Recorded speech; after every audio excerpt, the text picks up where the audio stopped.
Assalamu alaikum. Welcome to Dialogue. I'm Taimur Shamil. COVID-19 is a challenge, of course, for the whole world, and every nation, every government is fighting this challenge.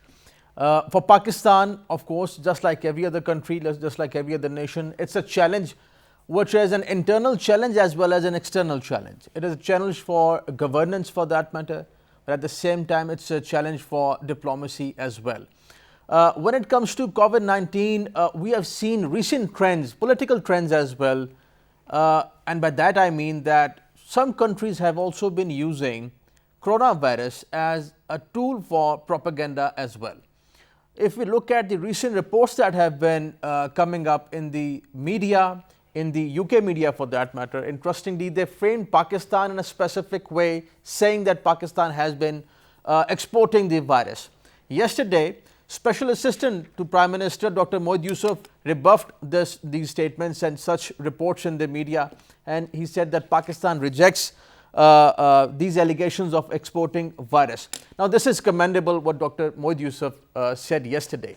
It is commendable because this is proactive way of dealing with the external challenges that are there for Pakistan when some of the groups, some individuals, some media platforms would want to frame Pakistan in a specific way. Now, everybody is fighting this COVID-19. Every nation is fighting COVID-19. Each one of us, our governments, all the governments in the world, they are facing this challenge. They are fighting this coronavirus challenge. Dr. Mohd Yusuf also said very interesting thing yesterday in a press conference. He said that he personally called up the British High Commissioner and asked him whether about this perception that was built back in UK that Pakistan was exporting the coronavirus, and he said that the British High Commissioner told Dr. Mohd Yusuf that there must have been some, or there may be some reports in the media, but the UK government has nothing to do with this, of course, and there is no statement by the UK government on this. So what I mean to say is that in a specific way, some groups and some people want to frame some other countries, some other people, just to bring in bad name for those countries for that matter. So COVID-19 is a challenge, as I said earlier, internal challenge, but at the same time, what Dr. Mohd Yusuf said yesterday was also very important when he said that internally we have to keep a check on how people are being tested in Pakistan. He said that when you travel abroad, he told the Pakistanis that be careful when you travel abroad. Also get tested from the labs that are authorized by the embassies. If you are traveling, you have to keep this thing in mind. Go to the authorized people. Do not go to the unauthorized people. And authorized labs are there. The whole thing is told by the embassies about the labs where they can go to.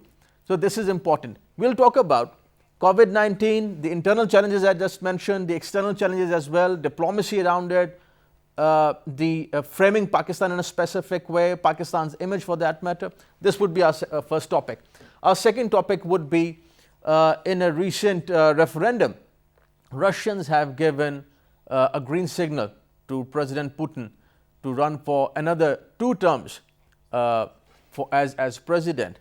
He is 67 now, and probably he'll be 83 when he'll still be a president if he chooses to go for the presidential elections.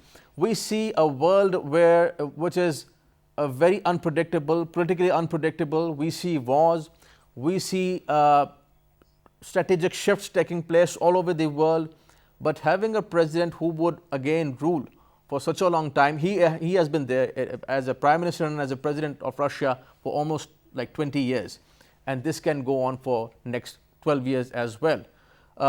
What does such kind of power mean for any leader? What would it mean for Russia, for Russian strategy, Russian foreign policy, Russian goals globally, and for the region, specifically when we talk about Afghanistan, because Russia is one of the major stakeholders in Afghanistan. We'll be talking about that as well in our second segment. I'll start with our 2 special guests who have joined us on Skype. We are joined by Lieutenant General retired Raza Muhammad Khan, renowned senior analyst and former president of National Defence University, expert on Pakistan's foreign policy, on Pakistan's image, and on defence matters. We are also joined by Dr. Rana Jawad Asghar, a doctor by profession and specialist on medical affairs and on COVID-19 as well. I'll start with Dr. Rana Jawad Asghar. Dr. Asghar, talking about this COVID-19, the situation that is going on at the moment in Pakistan. Yesterday, what Dr. Mohid Yusuf told the nation, he told the press, he said that we must make sure that we are going to the authorized people. Now, bringing this kind of awareness to the people, of course, those who are traveling to Europe, those who are traveling abroad, either they are going for work or perhaps some people might be going for tourism. How important it is for the Pakistanis to understand the gravity of the situation at the moment and also the importance of authorized labs. Uh, Thank you very much for inviting me into the program. And I think the most important thing is first we need to protect and think about our own health.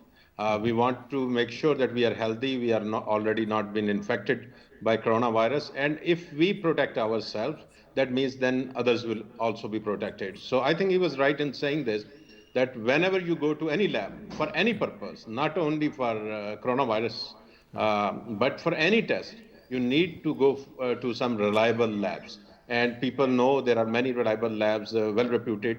And the government has already put the list, published the list on its website of the authorized labs. I think there are like more than 100 now And they're across the also mentioned country. by the embassies, by the way, as well. Yes, and from the embassies. Depending on country to country, if you are Yes, living right. in a Western country, chances of a substandard lab doing your test is very minimal and pretty much close to zero.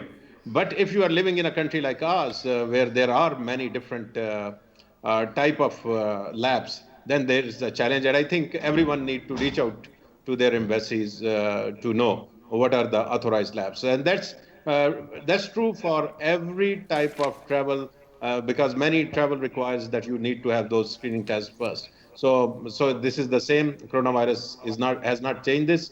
You have to go to the authorized labs. Right. Dr. Asghar, please stay with us on the Skype. General Raza, welcome to the show. Talking about Pakistan's reputation. Yesterday, Dr. Yusuf talked about Pakistan's reputation. It involves diplomacy as well. Now, what I like about his statement yesterday was that it was proactive. He called the British High Commissioner. He talked about the issue that is there. Some media platforms, some individuals want to frame Pakistan in a specific way, that Pakistan has been exporting COVID-19. Of course, no country is exporting COVID-19. We all are fighting this. How do you see such statements in the media and diplomacy around Pakistan's diplomacy around COVID-19? Okay, Bismillah ar-Rahman ar-Rahim. Can you hear me? Yes, I can hear you. Temur, there is some, I think, echo. Hello? Right. Can you listen to my question?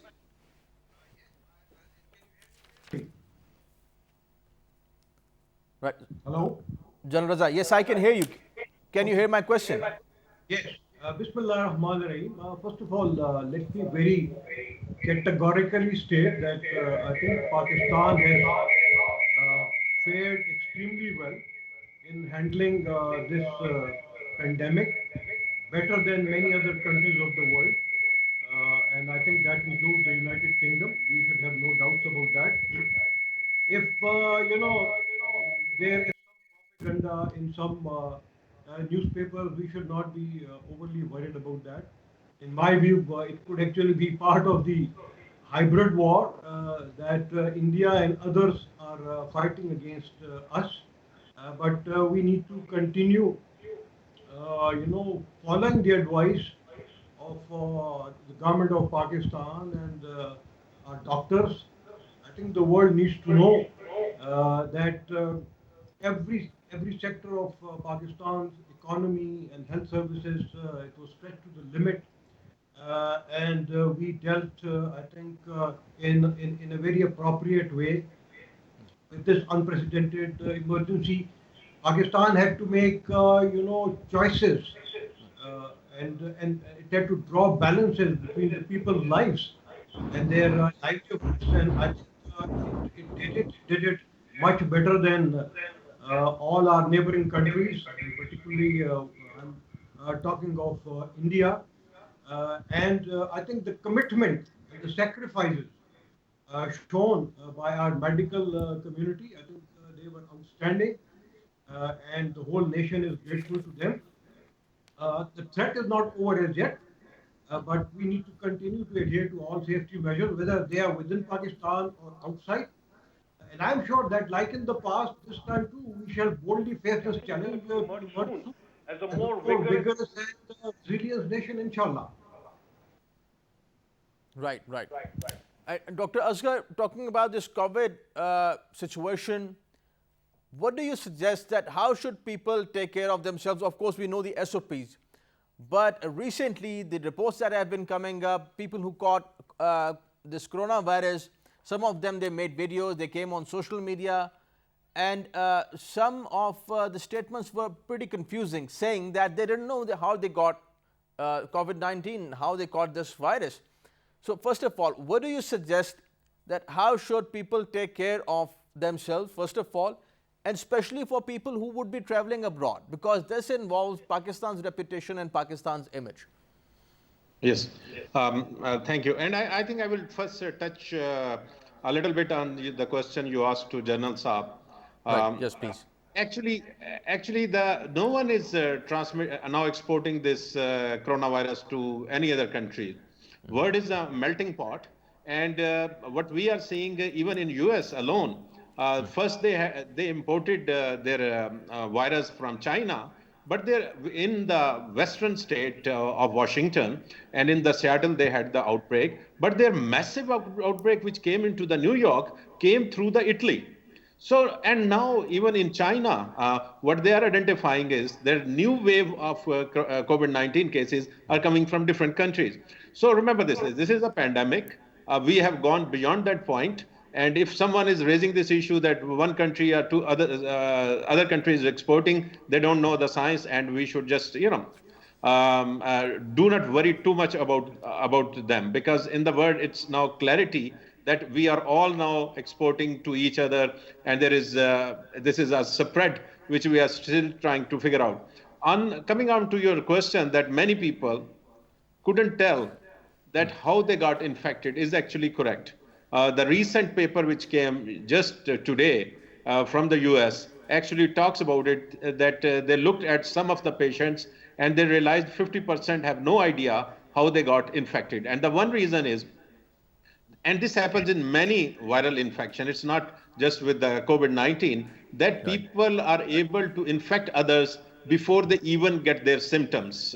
So before even they know they are infected, there is a time, and we don't know yet about how long the time is in coronavirus or COVID-19, but in other viruses that happens, and we are expecting that same thing is happening here, and people are spreading this to others while they don't know they are themselves infected. So how we protect ourselves? Right. The one thing is you have to analyze your risk.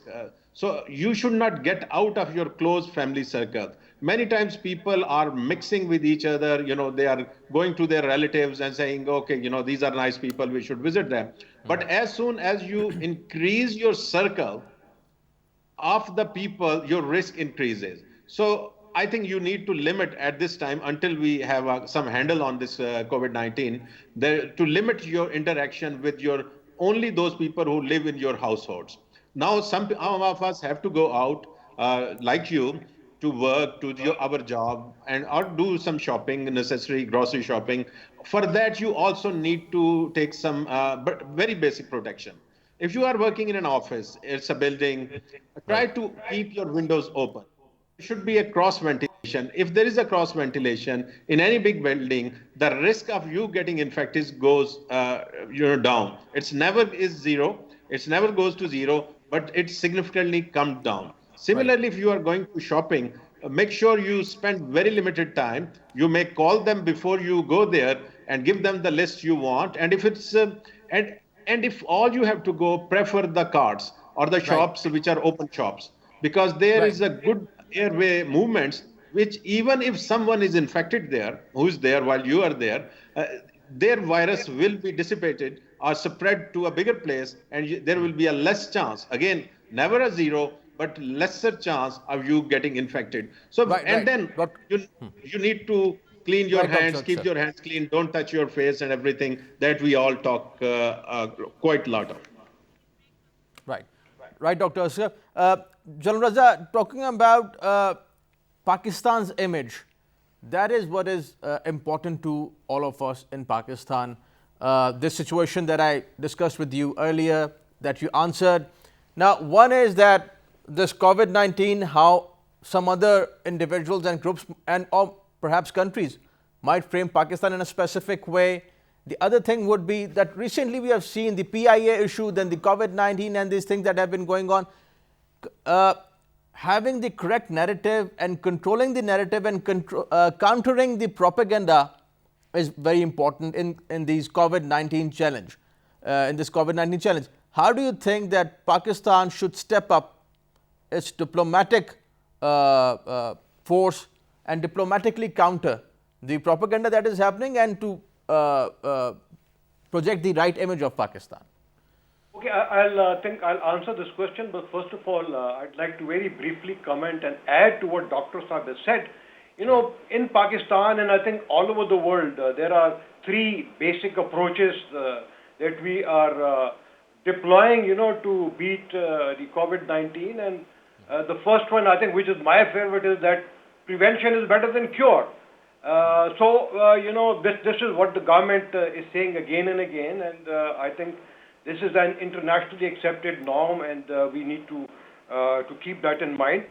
Yes, when we are talking of immunity, then again, immunity, you know, is of many kinds. We are talking of immunity through diet. We are talking of immunity through exercise, and in the end, I am sure, you know, now over 5-6 months have passed, and you know, immunity through some kind of vaccination will also come, inshallah, by the end of this year. But I think more important is what we can do. When we come to the cure, I think Pakistan and the rest of the world now has bought almost 6 months. And I think there are various options available, you know, for curing this disease. We are lucky, you know, that we have gained this time. And, you know, with this time, we will be able to handle this emergency. Coming back to what your question was, you know, this issue of the PIA, unfortunately it has come at a wrong time. And I think the foreign minister had a word with his counterparts in a number of countries, and he explained to them the ground situation. And I'm sure, you know, they will reconsider their decisions about the PIA, the misuse of the COVID-19 pandemic. I think if there is any country in the world, which is India, we have seen, you know, that they misused that when there were there were great opposition and people were on the street in India against the CAA, and they again misused it in Kashmir. And they are the ones, actually, I think, who have been banned so far by the EU. Pakistan is amongst one of those countries which the EU has allowed. It has allowed its people to go and visit. The EU has actually disallowed the United States, but it has allowed Pakistan, which speaks volumes about the success of our strategy. But I think, as you said, I think we should deploy all means, whether they are political, diplomatic, or others, to make sure that the image of Pakistan, which is very dear to all of us, it is not tarnished, and particularly by the enemies of Pakistan, who will, you know, not spare any opportunity to launch that the component of the hybrid war against Pakistan. And I think right now Pakistan is doing very well on this, and I'm sure, you know, our efforts will succeed in this direction. Right, General Raza. Dr. Asghar, thank you for joining us. We'll take a break, and after the break, we are going to discuss about President Putin has been given a green signal by the Russians to go for 2 more terms, and he can contest presidential elections for another 12 years for next 2 terms. In a world which is ruled by some strong men, in a world which is also politically unstable, which is unpredictable for that matter. What would it mean if President Putin is in power in Russia, Russian strategy, Russian foreign policy, and specifically when we talk about Afghanistan, because Russia is a major player in Afghanistan and Pakistan's relations have been improving with Russia in last few years. What would that mean? We'll discuss about that after this break. Stay with us.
Magla Hills, the heaven of Islamabad.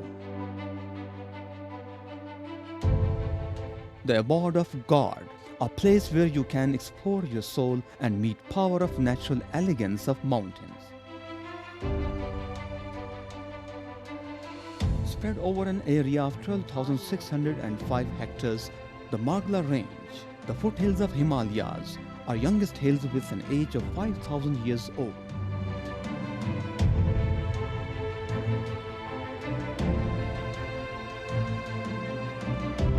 Magla Hills are home to around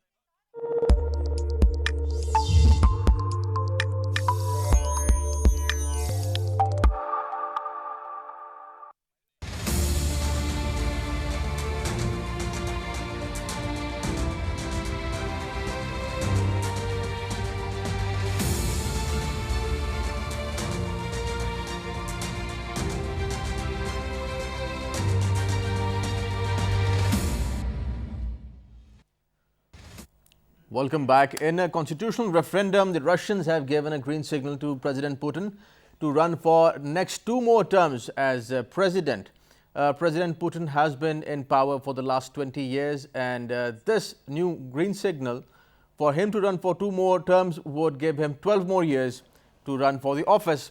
It is interesting to note that he is 67 at the moment, and if he runs for the next 2 terms, he would be 83.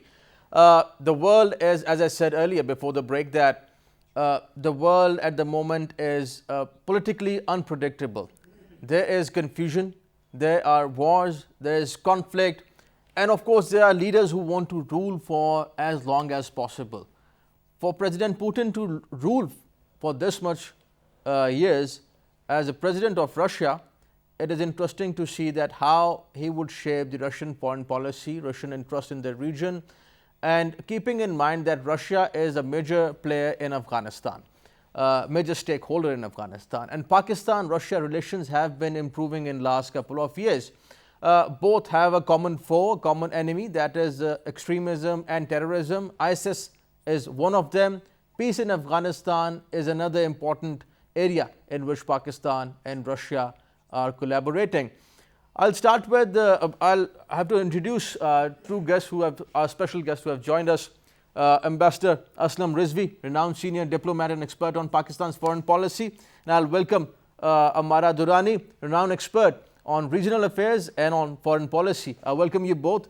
I'll start with Ambassador Rizvi. Ambassador Rizvi, President Putin has been cleared by the Russians to run for 2 more terms. How do you see this development in Russia and its implications for Russian foreign policy, for President Putin for that matter? Ambassador Rizvi, can you hear me?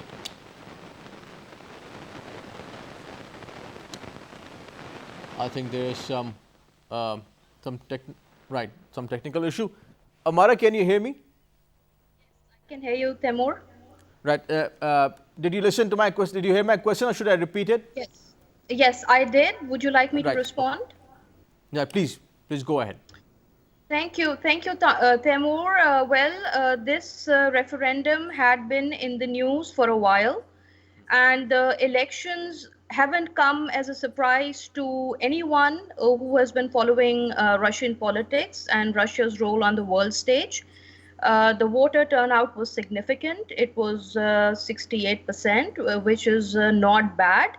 Even though President Putin's popularity polls have seen a certain percentage of reduction, still he remains perhaps the most popular leader in Russia, and 78% of the voter turnout supported the constitutional reforms, which would see him as president or prime minister for the next 2 terms, each of 6 years, as you've just summarized.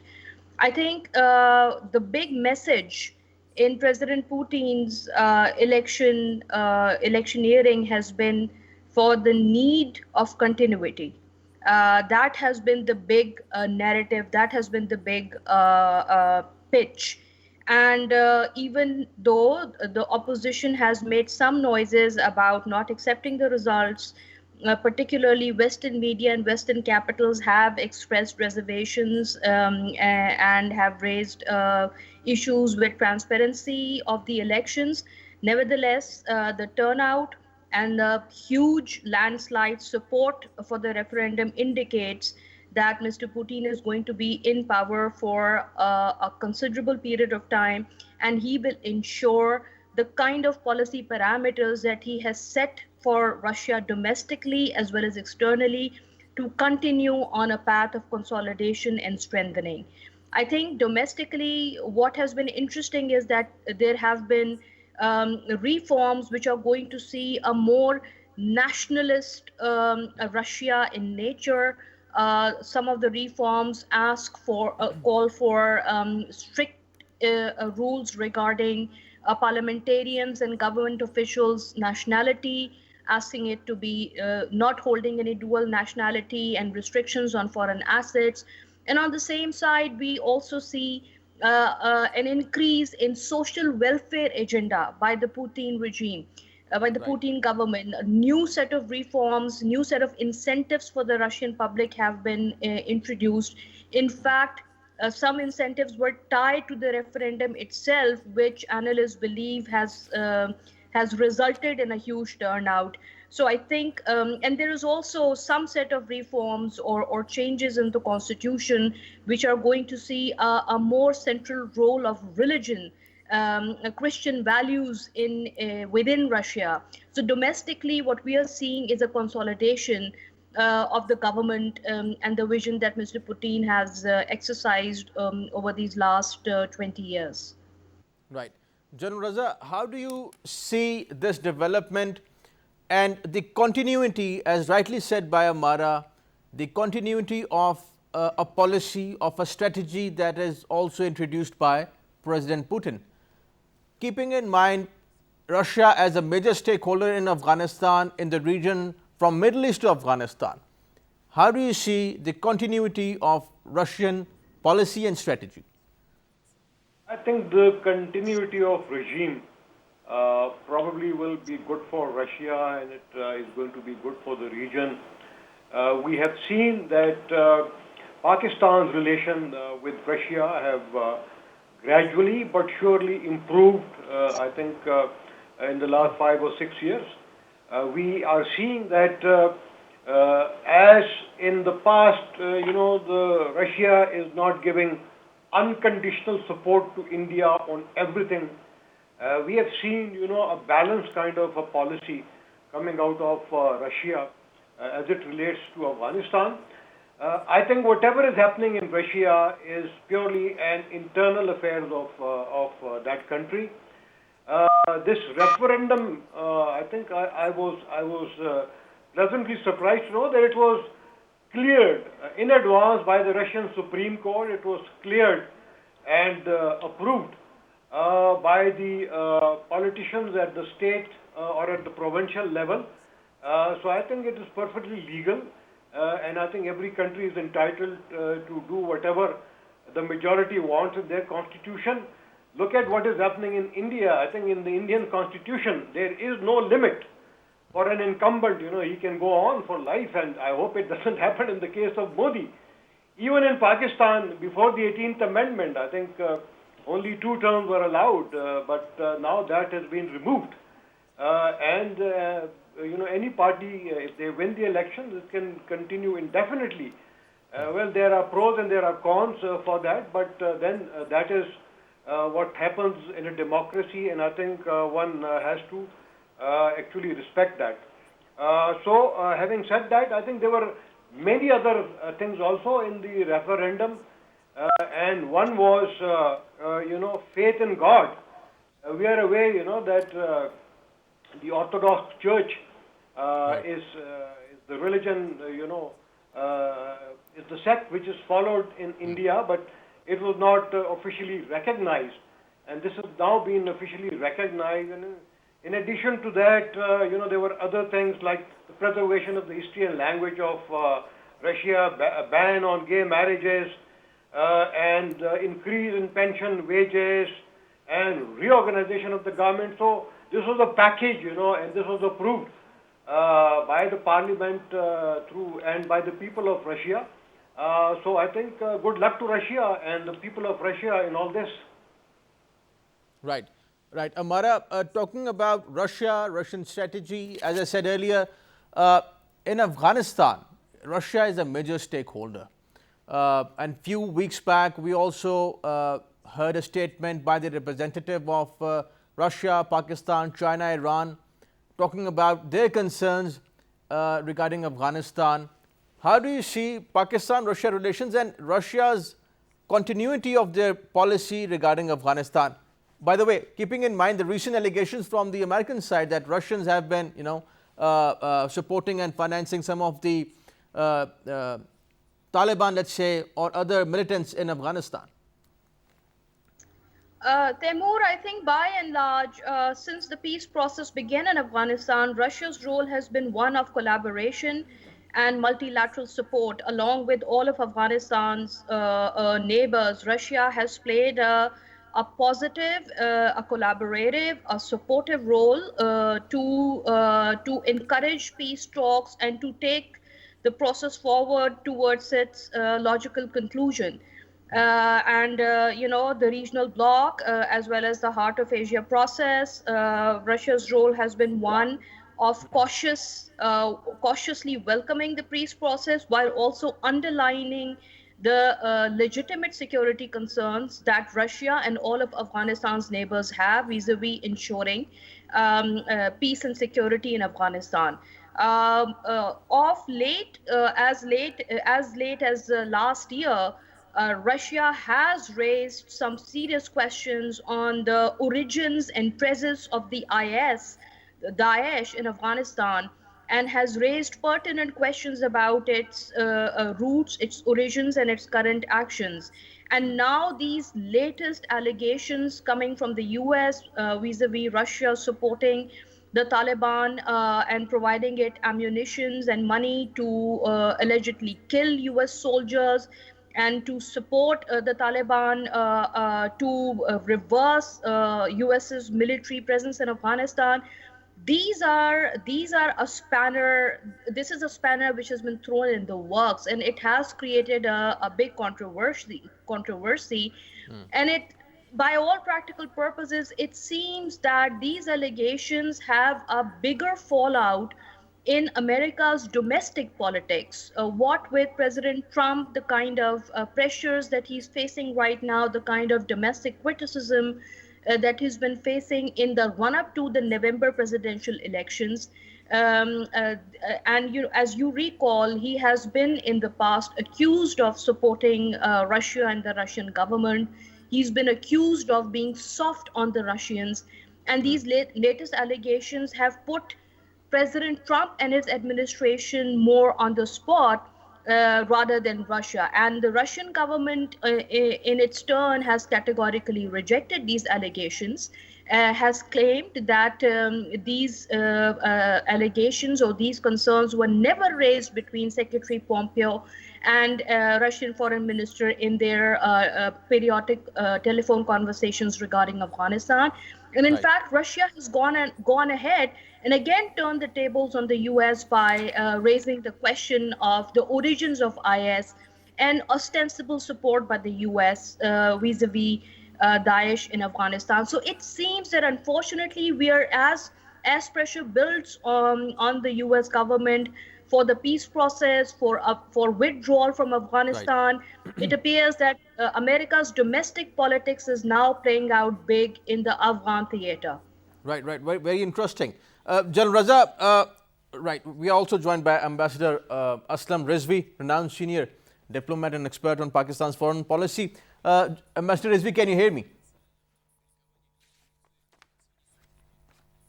Right, General Raza, I'll come to you. US has showed concern regarding this development in Russia.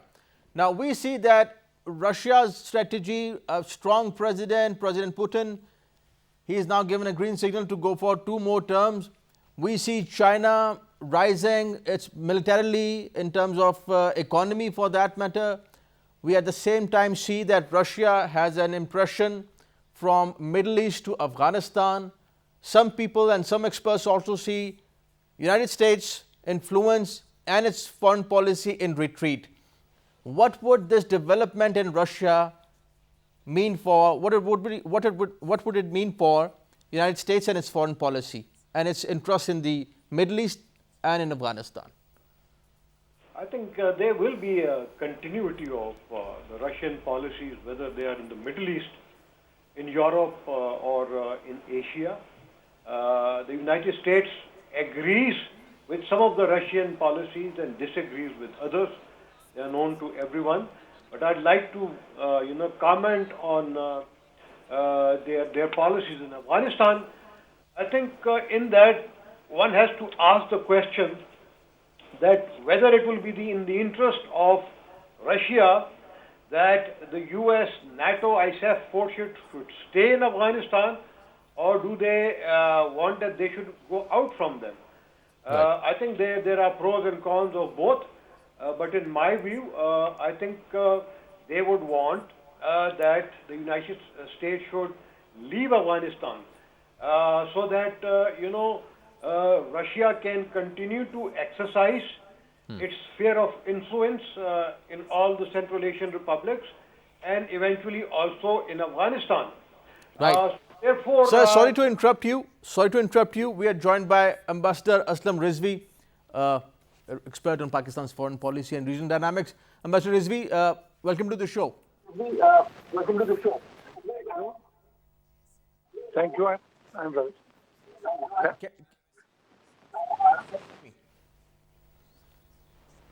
Hello. Right. Ambassador Rizvi, talking about Russia and the recent development in Russia, President Putin has been given a green signal by the Russians to go for 2 more terms. How do you see this development? Well, I think it's a positive development as far as the Russians themselves are concerned. A strong leadership from there will be good for their country, and it will also, balance the wild kind of policy that has been going on from the United States.